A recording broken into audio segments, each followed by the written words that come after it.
ശബരിമല മകരവിളക്ക് തീർത്ഥാടന കാലത്തെ പടിപൂജയ്ക്ക് ജനുവരി 16 ദീപാരാധനയ്ക്ക് ശേഷം തുടക്കം.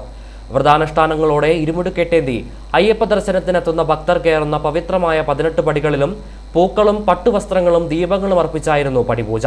പൂക്കളാൽ അലങ്കൃതമായ ദീപപ്രഭയിൽ ജ്വലിച്ചു നിന്ന 18 പടികളുടെ അപൂർവ കാഴ്ച സന്നിധാനത്ത് ഭക്തർക്ക് വേറിട്ട അനുഭവമായി. ദീപാരാധനയ്ക്ക് ശേഷം തന്ത്രി കണ്ഠരര് മഹേഷ് മോഹനരുടെയും മേൽശാന്തി ഇ.ഡി. പ്രസാദ് നമ്പൂതിരിയുടെയും കാർമ്മികത്വത്തിലായിരുന്നു 1 മണിക്കൂറോളം നീണ്ട പടിപൂജ.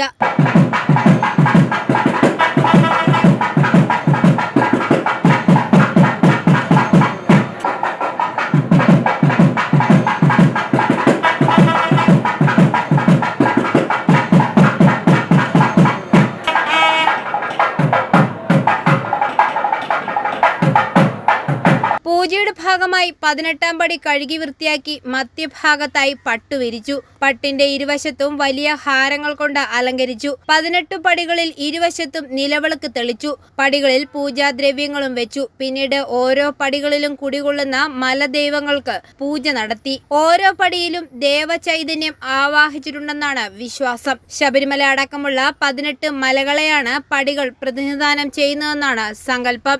ഐഫോറിയ ന്യൂസ്, പാല.